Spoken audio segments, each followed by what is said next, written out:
आप लोगों को कुछ मिला? नहीं सर, ऐसे तो नॉर्मली पता चल जाता है कि आग कैसे लगी, पर यहाँ पर तो कुछ पता ही नहीं चल रहा है कि आग लगी कैसे। अच्छा ठीक है, देखो एम्बुलेंस कहाँ तक पहुंची। जी सर।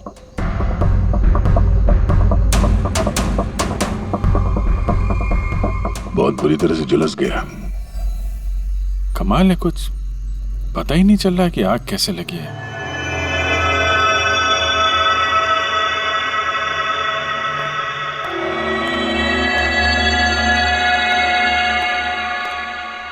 कैसे हुआ ये सब?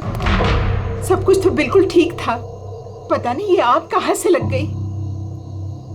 इतने सारे लोगों की बद्दुआएं तो लगेंगी ना। क्या कहा तुमने? पता चला था सर कि दिलीप साहब किसी कोर्ट के केस में फंसे हुए थे। काफी बड़ा चक्कर था, लेकिन अभी कुछ दिन पहले छूट भी गए थे। काफी लोग नाराज भी थे इस बात से। कहीं इसी चक्कर में किसी ने दिलीप को मार तो नहीं दिया? नहीं, कोर्ट ने बरी कर दिया था मेरे पति को, उन्होंने कुछ भी नहीं किया। क्या केस क्या था? 9 साल पहले जीजू के थिएटर में आग लग गई थी, जिसके कारण कुछ लोगों की मौत हो गई थी और सारा इल्जाम जीजू पर आ गया था। ऐसे कैसे हवा में आग लग सकती है? जरूर किसी की प्लानिंग है। किसी पे शक है आप लोगों को? कौन कर सकता है?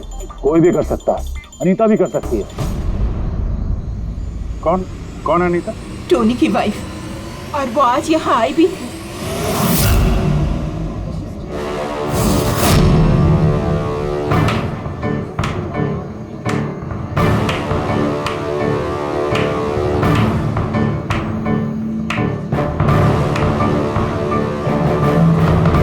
अनीता,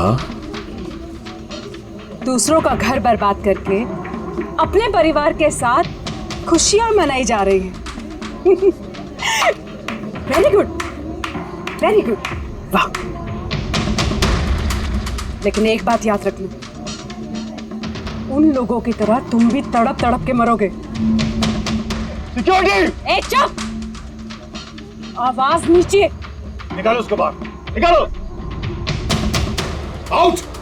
लगता है तुम दोनों अपने अंजाम से वाकिफ नहीं। तुम्हारा बुरा समय अब शुरू हो गया है, याद रखना। तूने जो किया है ना मेरे टोनी के साथ, याद रखना, इसके बाद तू नहीं बचेगा। सुना तूने? ले जा इसको। तू नहीं बचेगा, नर्क में चलेगा तू। अरे देख क्या रहा है, ले जा इसे। नर्क में चलेगा तू, तड़प तड़प के चलेगा, याद रखना।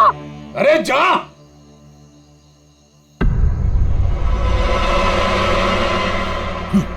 Let's enjoy Rohan. अरे भूल जाओ।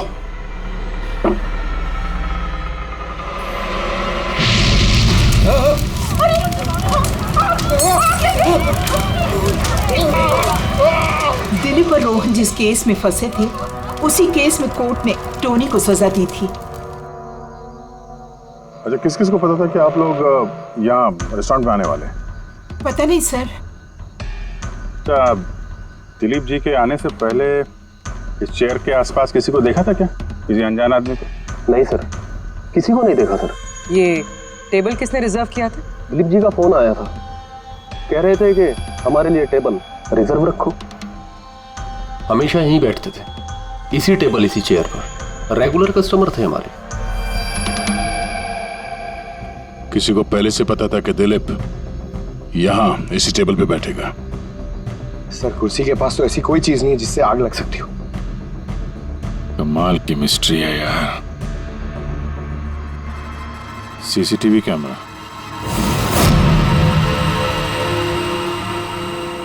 इसके फुटेज से पता चलेगा क्या हुआ था यहाँ पे। ओह माय गॉड, ये सब कैसे हो गया? कौन कर सकता है ये सब? उसी ने जिसने दिलीप का खून किया, सबूत मिटाने के लिए। तो ऐसे कैसे कोई मॉनिटर रूम में घुसा है? सिक्योरिटी कहाँ है तुम्हारी? सर, इस रूम में सिक्योरिटी की जरूरत ही नहीं है। इससे पहले कभी ऐसा हुआ ही नहीं है।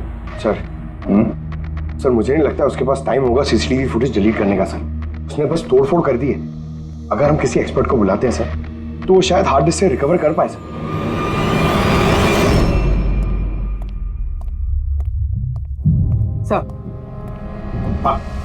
सर 9 साल पहले दिलीप और रोहन का एक थिएटर था जिसमें आग लग गई थी। एग्जिट और एंट्री डोर बंद होने की वजह से इस आग में 12 लोग जल के मर गए। विक्टिम्स की फैमिली ने केस किया तो इन्वेस्टिगेशन में पता चला कि उस वक्त एक गार्ड ड्यूटी पे था। हाँ, टोनी।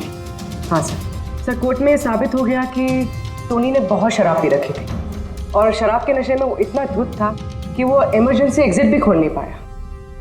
हाँ, मगर इस टोनी की बीवी अनीता ये मानने को तैयार ही नहीं कि गलती टोनी की है।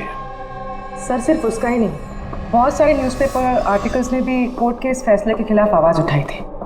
जब ये हादसा हुआ था उस वक्त दिलीप और रोहन के खिलाफ सॉलिड एविडेंसेस थे, लेकिन फिर केस चलता रहा।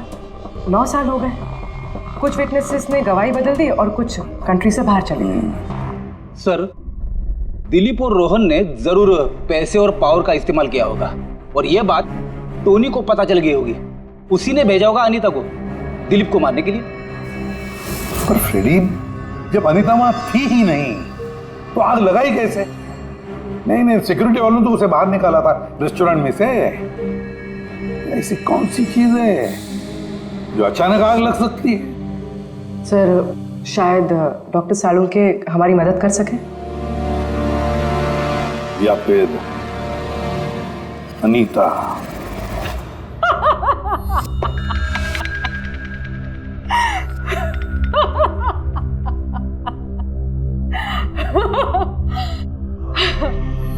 किस बात पे इतना हैरान है? मेरी हंसी पे? क्या दिलीप की मौत पे? दिलीप की मौत पे तुम इतना खुश क्यों हो रही हो? अब मैं खुश नहीं होंगी तो और कौन होगा? कल रात रेस्टोरेंट से निकलने के बाद तुम कहाँ गई थी? जेल, अपने पति से मिलने। वार्डन के पास सारे रिकॉर्ड हैं, आप चाहें तो चेक कर सकते हैं। वो तो हम करेंगे, और ये भी कि आखिर तुमने वो आग लगाई कैसे? कोई काला जादू किया तुमने? दिलीप को अचानक आग कैसे लग गई? काला जादू आता तो जरूर करती, पर मैं बहुत खुश हूं। ये दिलीप भी उसी तरह तड़प तड़प के मरा है जिस तरह 9 साल पहले वो बेकसूर लोग मरे थे, जिसकी सजा मेरा पति टोनी भुगत रहा है। तुम ये कैसे कह सकती हो कि टोनी की गलती नहीं थी? तुम तो वहां थी नहीं। मैं वहां नहीं थी, लेकिन टोनी यहाँ था। उस दिन उसकी तबीयत खराब थी। उसने अपने मालिकों से, रोहन और दिलीप से कहा वो जल्दी घर आ गया आग लगने से पहले। गलती उन दोनों की थी। अरे पुराना दरवाजा ठीक ही नहीं करवाया, जिसके कारण वहां आग में वो लोग झुलस के रह गए। मेरे पति की गलती नहीं थी, उन दोनों की थी। तो बहुत गुस्सा आया होगा ना तुम्हें? दोनों को मारने का भी मन किया होगा। 12 लोग मरे हैं वहां। मुझसे कहीं ज्यादा गुस्सा उन लोगों के परिवार वालों को आया होगा, पर वो बहुत खुश होंगे अब दिलीप की मौत की खबर सुन के। बहुत खुश होंगे। वो लोग और भी खुश हो जाएंगे जब रोहन चल के मरेगा।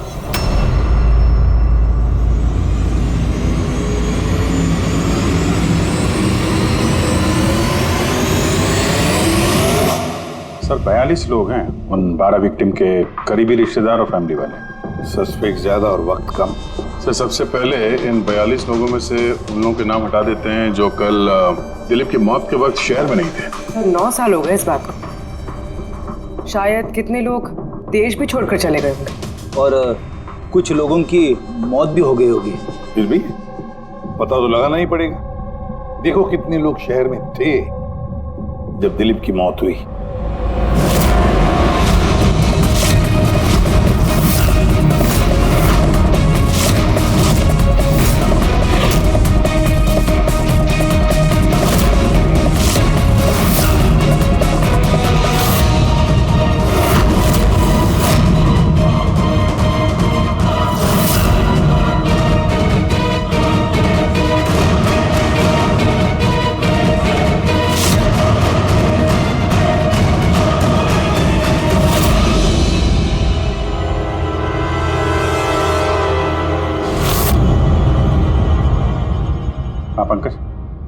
कितने बजे? 27 लोग हैं सर जो उस वक्त शहर में थे और उनके पास दिलीप को मारने की वजह थी। ठीक है, बुलाओ सबको ब्यूरो में, देखते हैं क्या कहानी सुनाते हैं ये लोग अपनी बेगुनाही की। तुम्हारे पिताजी 9 साल पहले थिएटर में लगी आग में जलकर मर गए, है ना? Yes sir.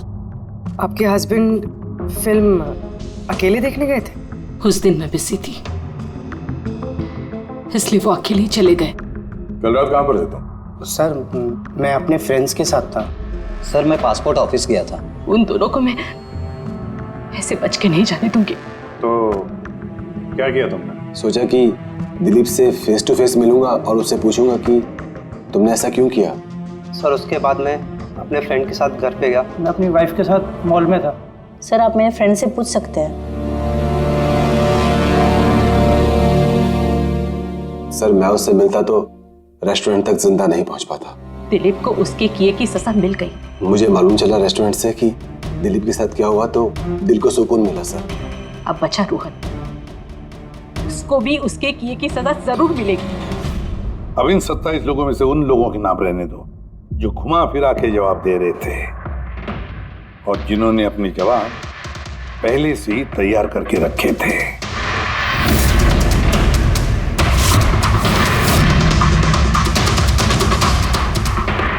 सर अब 15 बजे।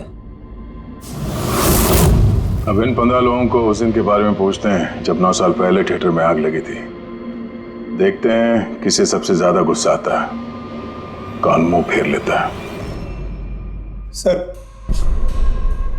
मेरा भाई 10वीं पास हो गया था। उसने कहा पार्टी देनी है, दोस्तों को पिक्चर दिखाना है, ऐसे तो सर मैंने वो पैसे उसे दे दिए। काश वो पैसे मुझे उसे देने नहीं चाहिए थे सर। जिसने भी ये किया बहुत अच्छा किया। आज मैं खुश हूं, आज मैं बहुत खुश हूं। कुमार साहब आप यूनिवर्सिटी में फिजिक्स के प्रोफेसर हैं, है ना? Yes sir, head of the department physics. लेकिन मेरे खुद के बेटे को पढ़ाई में कोई इंटरेस्ट नहीं था। बहुत डांटता था मैं उसे, लेकिन अनिकेत के ऊपर कभी कोई फर्क नहीं पड़ा। एक नंबर का बदमाश बन गया था वो। उस दिन भी वो कॉलेज से बंक करके दोस्तों के साथ फिल्म देखने चला गया और सर और वापस घर पे कभी नहीं आया। हिमेश, राइट, कॉन्ट्रैक्टर हो ना तुम? हाँ सर। हिमेश, 9 साल पहले तुम अपनी पत्नी के साथ फिल्म देखने गए थे उस थिएटर में। नई शादी हुई थी मेरी, सलोनी के साथ फिल्म देखने के लिए गया था। उसको भूख लगी थी, मैं समोसे लेने के लिए बाहर गया। मैं वापस आया तो देखा वहां के दरवाजे लॉक हो गए थे। वहां अंदर से लोगों के चिल्लाने की आवाज आ रही थी और धुआं निकल रहा था वहां से। सलोनी, मैंने सब दरवाजे खोलने की बहुत कोशिश की। सलोनी, मैंने बहुत कोशिश की। मैं पागलों की तरह दरवाजा को ठोकता रहा, पीटता रहा। सलोनी, सलोनी, सलोनी, सलोनी, सलोनी चिल्लाता रहा। अरे कोई दरवाजा खोल दो यार। सलोनी, सलोनी। लेकिन मैं कुछ नहीं कर सका सर, मैं कुछ नहीं कर सका। अपनी सलोनी को मैं बचा नहीं सकता। वहां पे एक गार्ड भी था ना, टोनी, उससे भी दरवाजा नहीं खुला क्या? नहीं था सर। वहां कोई और गार्ड, किसी और को देखा था तुमने? कोई नहीं था सर, कोई नहीं था। मैं 9 साल पहले जो बात कोर्ट में कहा वही आज कह रहा हूं।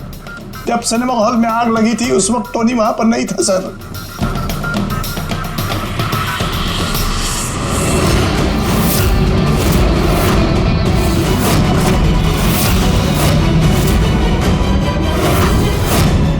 सर ये है हमारे फाइनल 15 सस्पेक्ट जो दिलीप को मार सकते हैं। सो कॉप्स कह रहे थे कि फायरमैन को भी पता नहीं चला कि आग का एग्जैक्टली सोर्स क्या था।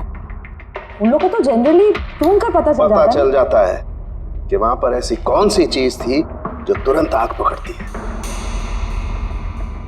लेकिन उन्हें पता नहीं चला। उन्हें पता नहीं चला। उन्हें इसलिए पता नहीं चला क्योंकि उस चीज की ना तो कोई खुशबू थी ना कोई रंग था। एग्जैक्टली सर, मतलब अगर लिक्विड होता ना तो इस दिलीप को पता चलता जब वो चेयर पे बैठता, उसे फील होता। और अगर पाउडर होता तो हमें टेस्टिंग में पता चल जाता। इसका मतलब ये तो गैस, जिसका मतलब ये गैस है। गैस? तो इसीलिए उस फायरमैन को पता नहीं चला कि किस चीज से आग लगी है। इनफ्लेमेबल गैस बॉस, जिसे सिर्फ एक स्पार्क की जरूरत होती है आग पकड़ने के लिए। अच्छा, मुझे एक बात समझ में नहीं आ रही है। दिलीप किस कुर्सी पर बैठा था, तो गैस कुर्सी पर आई कहां से? कुर्सी से ही। क्या? कुर्सी से? वो ऐसे बॉस, जिस चेयर पे ये दिलीप बैठा था उसके नीचे की तरफ किसी ने ज्वलनशील गैस का स्प्रे किया हुआ था। मरते वक्त दिलीप के कांटेक्ट में दो चीजें थी, एक तो ये चेयर जिस पे वो बैठा था और एक वाइन का ग्लास जो उसने हाथ में पकड़ा हुआ था। हमने ये दोनों चीजें चेक की तो इस चेयर के ऊपर से हमें इनफ्लेमेबल गैस के कुछ ट्रेसेस मिले। बॉस, हमारे आसपास वातावरण में स्वतः ज्वलनशील पदार्थ होते हैं जो कभी कभी स्पॉन्टेनियसली जल जाते हैं, जैसे कि मार्श गैस एक नेचुरल बायोगैस है और ज्वलनशील गैस इसका मेन कंपोनेंट है। मतलब इनफ्लेमेबल गैस कभी भी हवा में ऐसे ही जल जाती है? नहीं फ्रेडी, अपने आप नहीं। जब वातावरण में बहुत ज्यादा गर्मी पैदा हो जाती है और वो वातावरण की ऑक्सीजन के साथ मिल जाती है तो एक सुपर हाई टेम्परेचर का निर्माण होता है, जिसकी वजह से ये आग लगती है। लेकिन सालून के साहब, वहां तो ऐसे कोई हाई टेम्परेचर वाली चीज थी नहीं। एग्जैक्टली, ऐसा कोई डायरेक्ट सोर्स नहीं था जिससे गर्मी पैदा हो सके। बस इसीलिए मुझे लगता है खूनी ने कोई एक्स्ट्रा डिवाइस का इस्तेमाल किया है ये अचानक इतना ज्यादा टेम्परेचर बढ़ाने के लिए। और ये कुर्सी तो तैयार बैठी थी, इसे तो सिर्फ एक स्पार्क की जरूरत थी। पर सर ऐसे कोई हीट कैसे पैदा कर सकता है? हाँ, कर सकते हैं ना पूरी। जैसे उदाहरण के तौर पर मैग्नीफाइंग ग्लास पर सूरज की किरणों को खास तरीके से फोकस करके हम बचपन में कागज जलाया करते थे।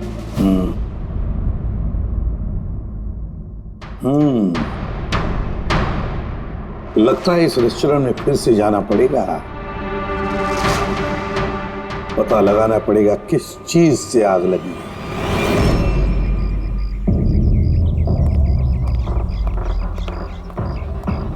पूरा एरिया छान मार लिया सर, लेकिन ऐसी वो चीज ही नहीं मिली जिससे आग लग सकती है। और ये ओपन रेस्टोरेंट है। जब खूनी ने दिलीप के चेयर के नीचे वो इनफ्लेमेबल गैस स्प्रे किया तो किसी ने तो देखा होगा। वही तो, चेयर में अपने आप आग लग गई और दिलीप चल के मर गया। किसी ने कुछ देखा नहीं और ना ही कोई सबूत हमारे सामने आ रहा है। सर,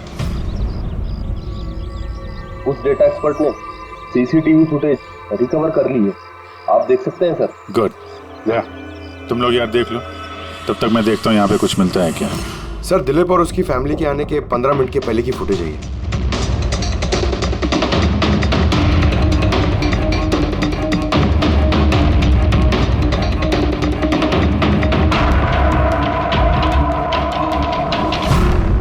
ये कुर्सी चेंज कर रहा है।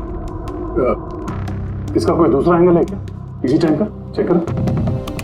एक मिनट सर।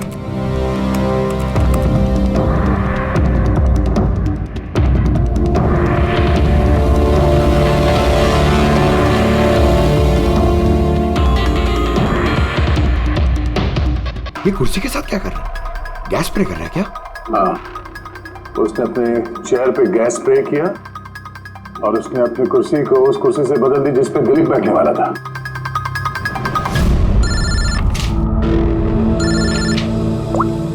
आ गया।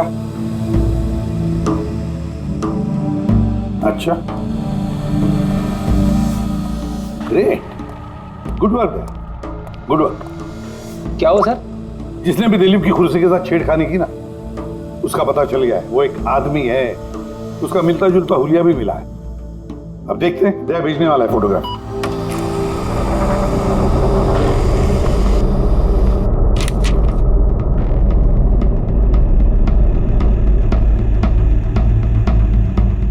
खूनी इन बचे लोगों में से ही कोई एक है,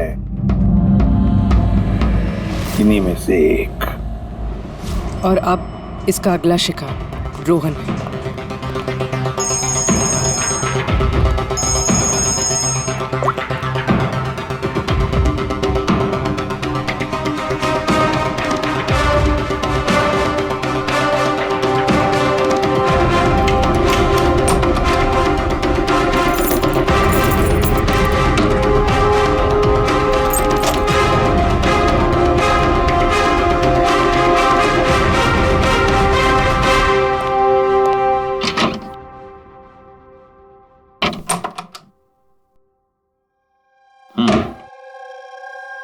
मुझे लगता है कोई मेरी और दिलीप की रिहाई से खुश नहीं है। मेरी जान को खतरा है यहाँ पर। I will talk to you later, bye. Sir everything is okay. All right, तुम यहीं पर रहना और किसी को भी अंदर मत आने देना। Be alert, okay? Okay sir.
बचाओ बचाओ,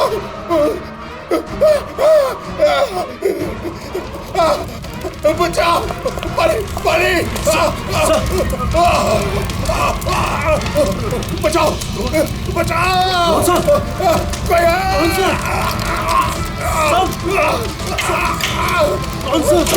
बचाओ, परे परे,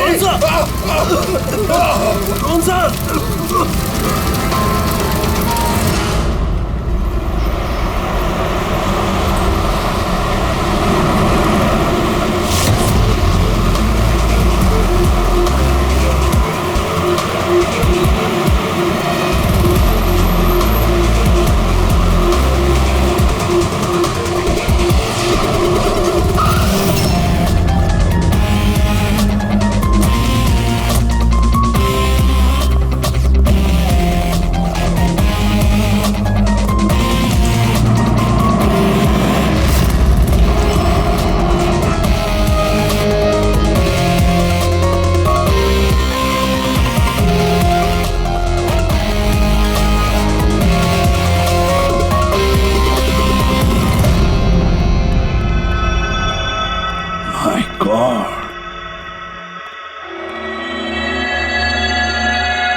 क्या हुआ यहाँ पर और कैसे?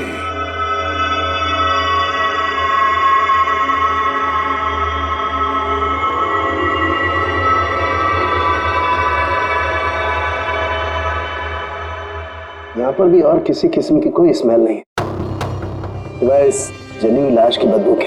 यानी ये मर्डर भी इन्फ्लेमेबल गैस से हुआ है? शायद। ये सब हुआ कैसे? हाँ? सर मैं रोहन सर का बॉडीगार्ड हूं सर। अच्छा, तो फिर ये आप लोग कहाँ थे जब ये सब हुआ? सर रोहन सर ने मुझे बाहर निगरानी के लिए कहा था, तो थोड़ी देर के बाद सर उनके चिल्लाने की आवाज आई तो मैं उनके कमरे की तरफ भागा, लेकिन सर दरवाजे के चारों तरफ से धुआं देखा तो मैं दूसरी चाबी से दरवाजा खोल के अंदर गया तो देखा कि सर रोहन सर जले पड़े थे। आप लोगों को भी कुछ पता नहीं है? कमाल है, कमरे के अंदर कोई लीड नहीं मिला, शॉर्ट सर्किट नहीं हुआ है, ये पर्दा अंदर से बंद है, ये विंडोज परमानेंटली क्लोज्ड है, कोई बाहर से अंदर भी नहीं आ सकता। अब बाहर से अंदर कोई व्यू भी नहीं है, कोई देख नहीं सकता, तो फिर आदमी मरा कैसे?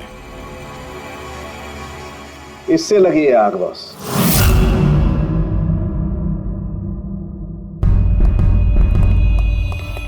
ये इस चीज से ये है क्या सर?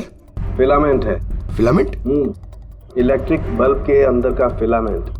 और जब इस फिलामेंट में इलेक्ट्रिक करंट पास होता है तो ये गर्म होकर के लाल हो जाता है। बॉस, खूनी ने भी इसी टेक्निक का इस्तेमाल किया है उस ज्वलनशील गैस को जलाने के लिए। पर वहां रेस्टोरेंट में जहां पर दिलीप की मौत हुई थी, वहां पर तो हमें ऐसा कोई फिलामेंट वगैरह नहीं मिला। बॉस, इतनी छोटी सी चीज है, वो खुली जगह है, उड़ गई होगी शायद कहीं, लेकिन यहाँ तो पूरा कमरा बंद है, इसीलिए पलंग के नीचे मिल गया मुझे। लेकिन सर, फिलामेंट से करंट पास होने के लिए वायर्स का कोई ना कोई कनेक्शन तो होना चाहिए ना बेड तक। होगा, यही कहीं होगा जरूर। तब पूरा बेड चेक कर लिया हमने, कमरा चेक कर लिया, ऐसा तो यहाँ पे कुछ भी नहीं मिला सर। दया, वो दरवाजा कैसा? मैनेजर। Yes sir. वो दरवाजा कहाँ खुलता है? सर दूसरा रूम है जो इस रूम से कनेक्टेड है सर। अब वैसे ये रूम सील्ड रहता है, इसे कोई खुलता नहीं सर। खोलो दरवाजा। Yes sir.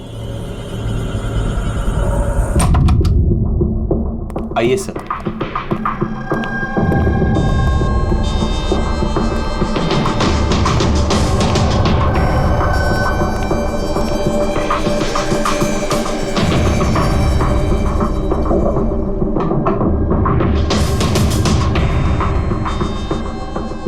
मैनेजर साहब, किसका कमरा है ये? कौन रहता है इस कमरे में? गेस्ट है कोई सर, डिटेल्स चेक करनी पड़ेगी। मंगाओ। Okay sir.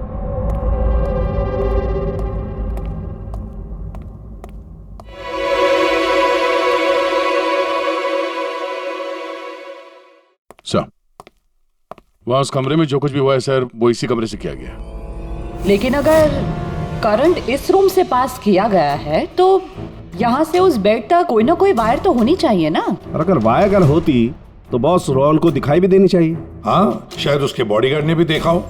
बुलाओ उसके बॉडीगार्ड को। आप आओ यहाँ।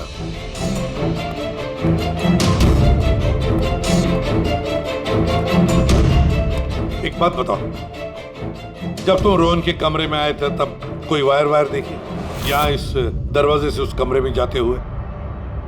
कुछ भी नहीं सर, रोहन सर के रूम के अंदर जाने से पहले मैंने रूम को पूरी तरह से चेक किया था सर, लेकिन वायर जैसी कोई चीज उस रूम में नहीं दिखाई दी। ठीक है, जाओ तुम। जो कुछ भी हो दया, खूनी ने इसी दरवाजे का इस्तेमाल किया। इस दरवाजे से वो रोहन के इस कमरे में आया, उसने बेड पर इन्फ्लेमेबल गैस स्प्रे किया और किसी भी तरह से फिलामेंट को करंट दे दिया। बस फिलामेंट गर्म हो गई और इन्फ्लेमेबल गैस ने आग पकड़ ली, रोहन की मौत हो गई। बस एक बात पक्की है, ये जो कोई भी है उससे इलेक्ट्रिक और केमिकल्स की बहुत अच्छी जानकारी है। प्रोफेसर कुमार, फिजिक्स का प्रोफेसर कुमार, उससे बढ़कर और कौन जान सकता है इस सारे मामले में? दया, अच्छा, इस प्रोफेसर कुमार से मिल लो।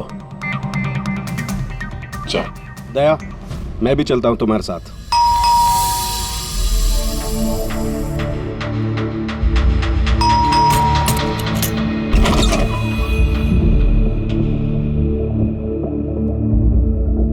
प्रोफेसर कुमार है घर पे? हाँ है, लेकिन आप लोग? सीआईडी सब ठीक तो है ना साहब? हाँ, उनसे कुछ पूछताछ करनी है। कहाँ है वो? बाहर बच्चों को पढ़ा रहे हैं, मैं बुला के लाता हूँ। कोई बात नहीं, हम देखते हैं।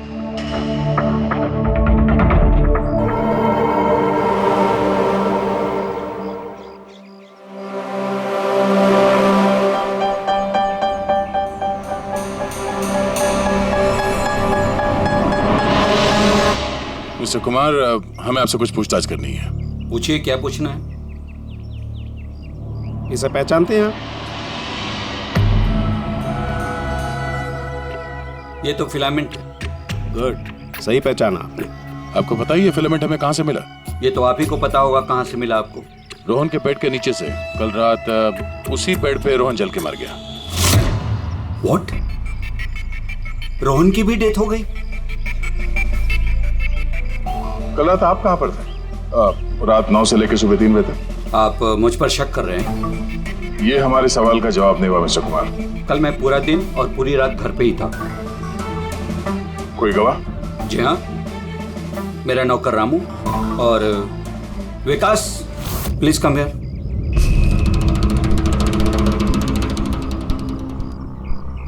Yes sir. इन्हें बताओ मैं कल कहाँ था। सर हमारे एक्स्ट्रा क्लासेस ले रहे थे यहीं पे सर। कितने बजे से कितने बजे तक? सर शाम के 6 बजे से सुबह के 5:30 बजे तक। सर हमारे एग्जाम आने वाले हैं ना, तो हमने ही सर को रिक्वेस्ट किया था एक्स्ट्रा क्लासेस लेने के लिए। ठीक है सर, तुम जाओ बेटा। सर मेरे 5 स्टूडेंट्स और भी हैं जो कल सुबह 9 बजे से लेकर 5:30 बजे तक हमारे साथ थे। कहें तो उनको बुला लूं? ठीक है। अब मैं जा सकता हूं सर, बच्चों को पढ़ाना है। Please please. Thank you.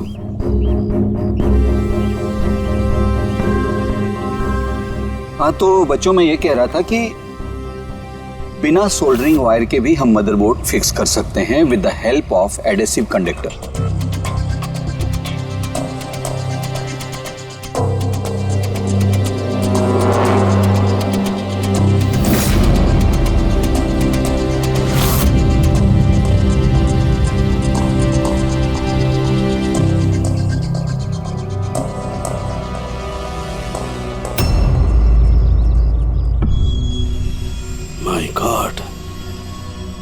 My God यार, ये क्या बात? क्या? अरे यार, ये गलती मुझसे कैसे हो गई? क्या गॉड, बूढ़ा हो गया हूं मैं, बूढ़ा हो गया हूं मैं। एक काम करो, 1 घंटे बाद फॉरेंसिक लैब में मिलो, कुछ बताऊंगा। 1 घंटे बाद। अरे वो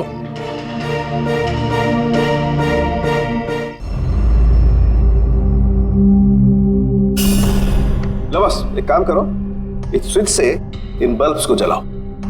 इस स्विच से? इस स्विच से? हाँ हाँ, इस स्विच से। यार ना कोई कनेक्शन है, कुछ है, कैसे जलेंगे ये? तुम सवाल मत किया करो, कभी कभी मेरी बात भी मान लिया करो यार। कभी कभी। ये ले। क्या सर, ये तो कुछ हुआ भी नहीं। होगा होगा। अरे क्या होगा? होगा ही नहीं। अरे होगा यार, बिलीव नहीं होगा। 1 मिनट। क्या इसकी तबीयत ठीक है ना? हाँ? तो पता नहीं क्या हुआ है, वो जब से वो प्रोफेसर कुमार से मिलके आया ना, बस बल्ब के साथ ही खेले जा रहे हैं। बात बताओ, वो फिंगरप्रिंट्स का क्या रिपोर्ट आया? वही जो फिंगरप्रिंट्स उन्हें होटल वाले से लिए थे और रूम में उठाए थे। तो फिंगरप्रिंट तो बहुत सारे मिले, लेकिन सारे स्टाफ मेंबर्स के ही हैं, उसके अलावा और किसी के नहीं मिले। ये कैसे हो सकता है? तो भाई साहब जरा इधर भी ध्यान दीजिए। हाँ हाँ, ध्यान है। हाँ।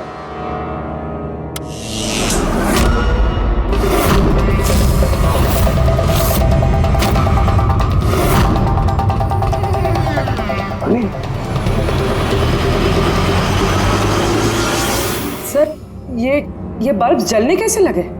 क्या बात है सालूकी साहब, बिना वायर के सारे बल्ब जला दिए। लेकिन सालूकी साहब, ये सब आपने किया कैसे?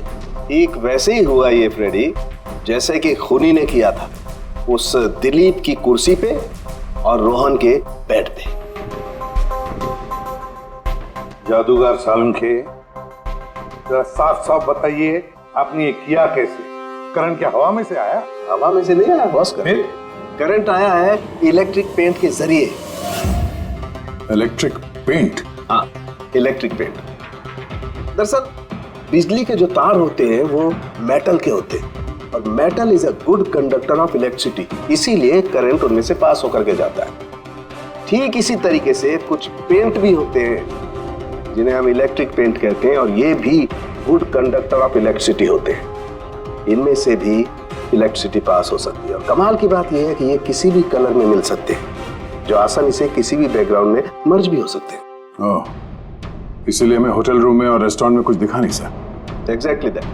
पुणे ने दरअसल होटल के कमरे का और रेस्टोरेंट के फ्लोर का दोनों का कलर इस कलर के साथ मैच किया, इसीलिए हमें दिखाई नहीं दिया। तो ये इलेक्ट्रिक करंट, आई मीन ये जो इलेक्ट्रिक पेंट है, ये आसानी से मिल जाता है? हाँ, मिल जाते हैं।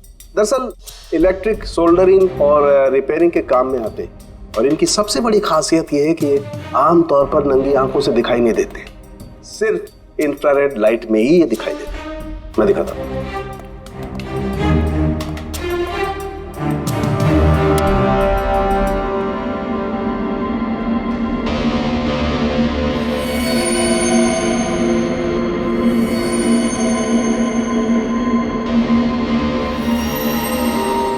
देखा बॉस? हाँ, खूनी ने भी ऐसे ही इस इलेक्ट्रिक पेंट का इस्तेमाल किया और ये सर्किट बनाया।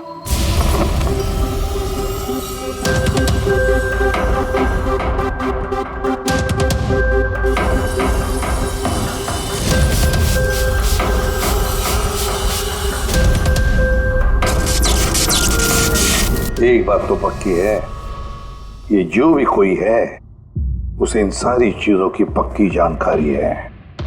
मगर सर, इनमें से खूनी कौन है? इस प्रोफेसर से तो मिल लिए सर, ये तो नहीं है। ये बंसी? बंसी तो एक क्लर्क है, और मुझे नहीं लगता कि एक क्लर्क को साइंस की इतनी जानकारी होगी।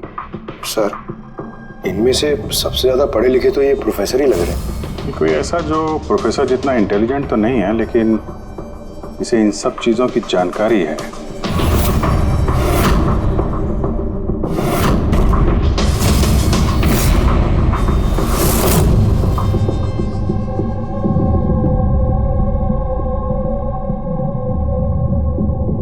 वो ये है अभिजीत, ये है वो। याद है क्या कहा था इसने, कि क्या काम करता?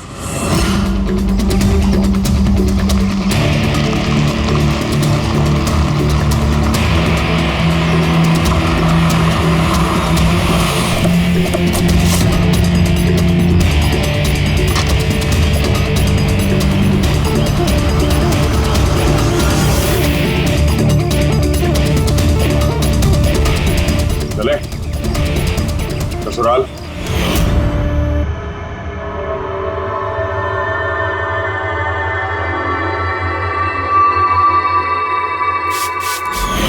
दिलीप और रोहन पर केस हुआ था, लेकिन मुझे मालूम था अपने पैसे और पावर के दम पर वो छूट जाएंगे। लेकिन उनके पास पैसा था तो मेरे पास दिमाग। कई महीनों तक उनका पीछा किया, वो कहां जाते हैं, क्या करते हैं, किससे मिलते हैं, सब कुछ। आखिर मैंने दोनों को मारने की तरकीब ढूंढ ही निकाली, इलेक्ट्रिक पेंट्स और सर्किट्स के जरिए। ये दोनों के बारे में मुझे अच्छी खासी जानकारी थी। बस दे दी दोनों को सजा, दोनों को मार दिया जिंदा जलाकर, जैसे उन्होंने मेरी सलोनी को मारा था। हिमेश, तुम्हारी पत्नी के साथ जो कुछ भी हुआ उसका हम सबको अफसोस है, लेकिन दिलीप और रोहन को मारकर तुम्हें क्या मिला? क्या तुम्हारी पत्नी वापस आ गई? बदले की आग में तुमने 2 लोगों की जानें ली। कानून तुम्हें कभी माफ नहीं करेगा, तुम्हें कड़ी से कड़ी सजा होगी।